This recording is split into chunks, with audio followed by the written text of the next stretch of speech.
Ambisi Presiden Joko Widodo jadikan Indonesia produsen baterai mobil listrik terbesar di dunia perlahan mulai diwujudkan. Kemarin Presiden Joko Widodo meresmikan pabrik baterai mobil listrik di Batang, Jawa Tengah. Jokowi menyebut Indonesia punya potensi menjadi negara terbesar yang memproduksi baterai listrik. Jokowi juga mengklaim kawasan industri terpadu di Batang merupakan yang pertama di dunia karena mengintegrasikan produksi kendaraan listrik dari hulu hingga hilir. Bahwa tahapan pembangunan industri baterai listrik terintegrasi telah mulai berjalan.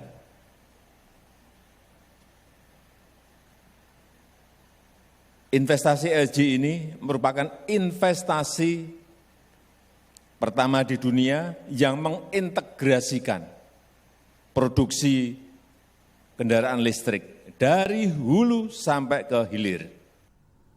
Pengamat energi dari Institute for Essential Service Reform, Febi Tumiwa menyebut Indonesia memiliki potensi yang besar untuk menjadi produsen baterai kendaraan listrik dunia.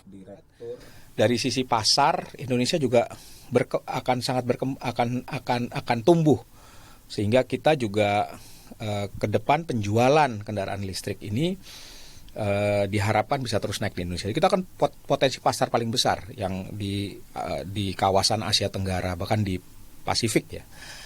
Nah, yang ketiga, lokasi Indonesia. Ya, kita tuh ada di tengah-tengah antara Australia dan Asia Tenggara. Ya, res Asia Tenggara dan juga ke Pasifik. Nah, ini sangat pas menjadi basis produksi untuk baik itu baterai maupun kendaraan listrik sebenarnya. Sementara itu, Menteri Koordinator Bidang Kemaritiman dan Investasi Luhut Binsar Panjaitan menyatakan rencana kerjasama Indonesia dengan perusahaan Tesla milik Elon Musk masih berjalan. Kira begitu, kita belum bisa mendisclose apa yang kita bicarakan karena itu menyangkut pada perjanjian kami. Tapi yang saya hanya bisa satu kata, semua masih sedang berproses. Sebelumnya pada bulan April, Menteri Koordinator Bidang Kemaritiman dan Investasi Luhut Binsar Panjaitan bertemu dengan CEO Tesla Elon Musk untuk menjajaki peluang kerjasama. Lalu pada bulan Mei 2022, giliran Presiden Joko Widodo yang menyempatkan datang ke kantor SpaceX di Boca Chica, Amerika Serikat dan bertemu Elon Musk. Presiden juga mengundang Elon untuk berkunjung ke Indonesia bulan November mendatang. Tim Liputan Kompas TV.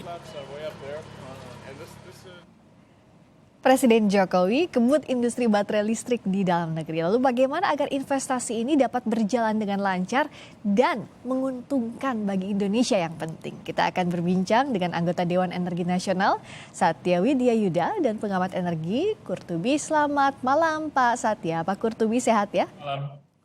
Selamat malam. Alhamdulillah sehat-sehat. Alhamdulillah. Saya ke Pak Satya dulu.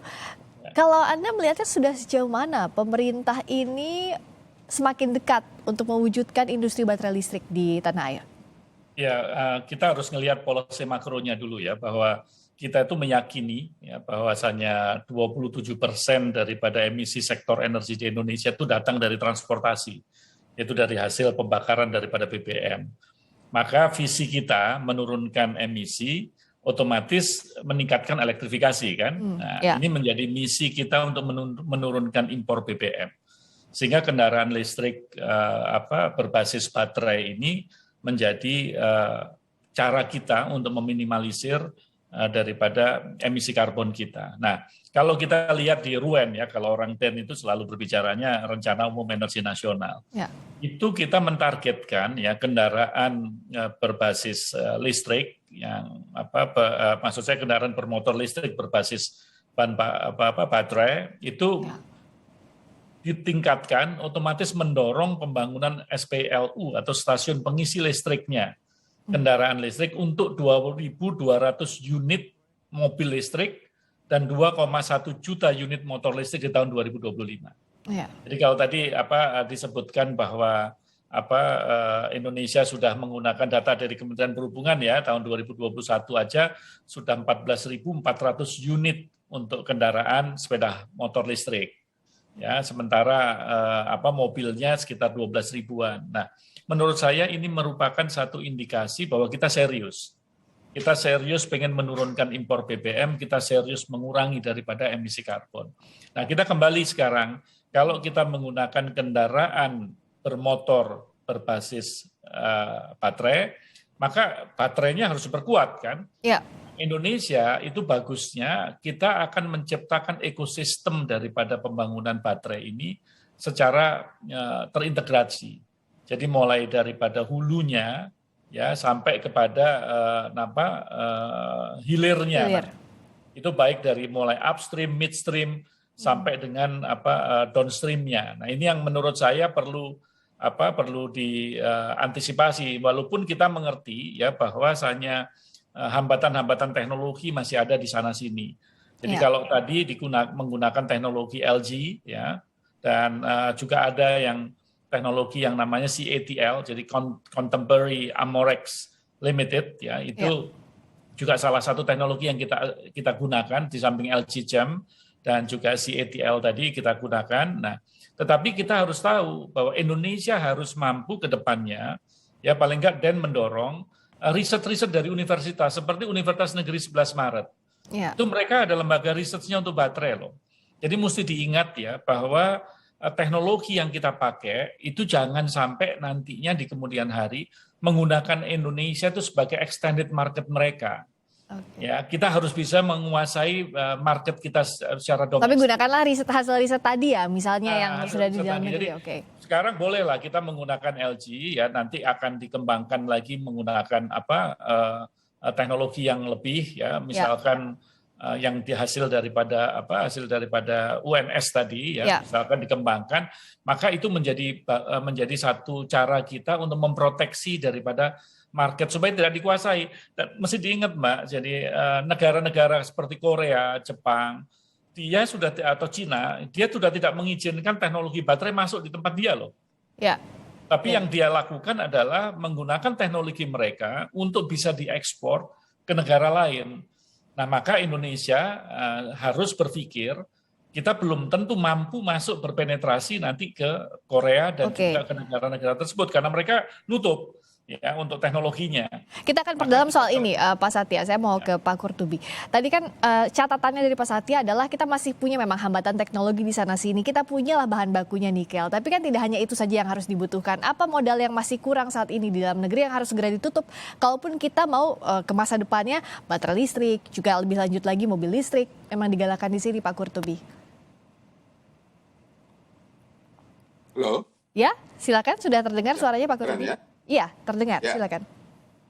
Jadi era kendaraan listrik tidak bisa dihindari dan sangat tepat kalau kita katakan sumber daya alam yang kita miliki yang begitu beragam dan begitu banyak, ya antara lain salah satu sumber daya alam ini akan dipakai sebagai bahan baku pembuatan baterai listrik, baterai untuk kendaraan listrik. Saya tidak tahu juga apakah nanti baterainya bisa dipakai untuk nyimpan listrik untuk produsen energi terbarukan seperti tenaga surya atau tenaga angin. Itu butuh torik juga. Mungkin ini spesialisasi di bidang baterai untuk kendaraan listrik mungkin. Dan nilai investasinya luar biasa besar ini. Nah, kita tambah optimis ke depan bahwa sumber daya alam kita ini akan bisa menjadi salah satu faktor dominan untuk kita menjadi negara maju ya, dan sesuai sekali dengan eranya, era di mana dunia menghendaki emisi karbon yang harus dikurangi bahkan harus menjadi nol agar lingkungan hidup udara kita bisa lebih sehat. Kenaikan suhu bumi tidak terus terjadi ya. Nah, ini adalah momen yang sangat penting bagi kita karena kita adalah negara penghasil bahan baku yang bernama nikel ini, bahkan kita terbesar ini. Potensi nikel kita di perut bumi ini. Jadi ini langkah yang sangat tepat.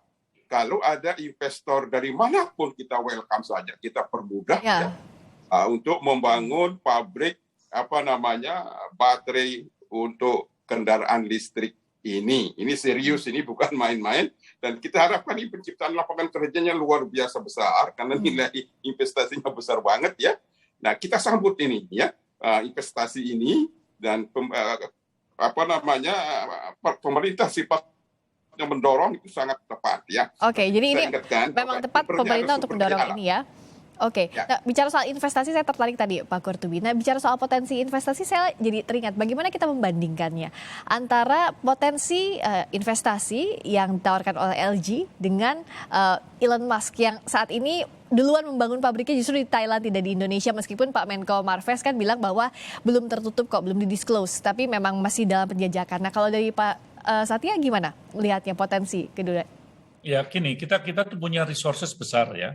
Kita punya lithium, kita punya nikel, kita punya kobalt, kita punya mangan, punya aluminium, belum lagi yang dari logam tanah jarang ya, misalkan monasit, grafit, itu bisa dijadikan sebagai nilai tambah. Jadi biji-biji nikel yang sebagian besar masih diekspor itu bisa diolah secara berkelanjutan untuk mendukung industri baterai tersebut. Nah, kalau kita melihat variasi daripada mineral yang kita miliki, itu pasti menggiurkan investasi. Ya. Ya, itu menurut saya mungkin ada satu kelebihan. Memang faktor investasi itu di samping kita mempunyai resources juga didorong kepada investment climate ya, kemudahan berinvestasi. Nah itu kan Bapak Presiden beberapa kali selalu mengatakan bahwa kemudahan berinvestasi atau ease of doing business di Indonesia harus ditingkatkan. Ya supaya orang tidak lari dari Indonesia hanya karena misalkan stability-nya tidak ada, fiskalnya, misalkan rezim fiskalnya berubah-berubah, misalkan. Kita hindarin, dan saya yakin pemerintah menyadari itu. Maka kita ingin meningkatkan ease of doing business Indonesia supaya bagus. Karena apa? Alasannya itu tadi, bahwa kita mempunyai sumber mineral yang luar biasa. Tinggal kita sekarang bagaimana caranya meningkatkan nilai daripada rantai pasok tadi ya, daripada baterai itu, supaya pemrosesan nikel dilakukan di Indonesia. Ya, bahan bakar prekursornya dan juga katodanya hingga sampai sel baterai, paket sistem penyimpanan energinya atau ISS-nya itu bisa didaur ulang dan dilakukan inovasi untuk pasar domestik. Dan itu yang miliki Indonesia. Jadi kan kalau misalkan Elon itu misalkan dia melakukan investasi di mana, di Thailand. Saya tidak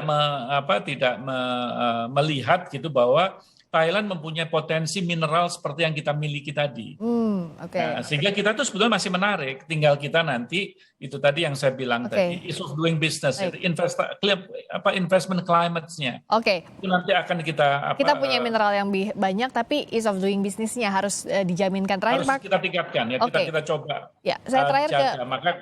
Maka beberapa prakarsa mengenai misalkan pemrosesan izin satu atap misalkan. Itu kan juga cara-cara kita untuk meningkatkan kemudahan berinvestasi. Baik, kan. Noted, dicatat itu jadi salah satu catatannya agar tadi is doing business atau kemudahan berusaha bisa dijaminkan di Indonesia. Terakhir Pak Qurtubi, jadi sebenarnya ambisi Pak Jokowi untuk industri ini possible? Sangat possible. Kita optimistis banget karena tidak ada cara lain dunia ke depan ini di sektor transportasi. Kita harus mengurangi kendaraan berbahan bakar fosil ya. Kita dunia ada waktu sampai 2060 di masa transisi energi ini secara perlahan terencana dengan baik ya. Kendaraan listrik diperbanyak, lalu pemakaian BBM akan menurun ya, di pemakaian baterai listrik akan meningkat. Ini dia berbanding terbalik arah pergerakannya ya. Nah, ini butuh ketelitian, perencanaan ya di satu sisi sehingga semua sumber daya alam kita ini bisa bermanfaat untuk sebesar-besar kemakmuran rakyat, meskipun migas termasuk yang harus dikurangi, dia harus tetap kita berupaya untuk memproduksi lebih banyak lagi, sebab meskipun tahun 2060 misalnya tidak dipakai lagi, migas ini bisa dikonversi menjadi industri yang lain. Jadi industri baterai ini akan terus berkembang, akan dibutuhkan dunia. Jadi demand-nya pasti akan terus meningkat. Jadi kita tidak ada masalah, kita negara dengan sumber daya cadangan nikel terbesar di dunia. Ya, bila perlu tidak dibangun di satu tempat, di tempat-tempat yang lain, dan lebih bagus lagi apabila di sektor hulu, hulunya itu namanya pertambangan. Baik. Tambang nikel itu hulunya dari kendaraan listrik ini. Jadi kalau hulunya tidak hanya dibangun hilirnya tidak hanya dibangun pabrik yang berupa pabrik baterai listrik di Pulau Jawa di Batan, suatu saat nanti di sumber tambang nikelnya kirim ke situ juga nih sebagian, sebab ini kendaraan seluruh dunia kan hilang semua kendaraan BBM nanti. Dia akan besar sekali demand-nya, sehingga daerah penghasil tambang nikel itu memperoleh rezeki juga dari hilirnya, bersama hilirnya ini. Ya, jangan hilirnya itu hanya dinikmati di Pulau Jawa. Baik, jadi selain SDA-nya, SDM-nya dari hulu hilir. Baik, dari hulu sampai hilir, kemudian berusaha juga.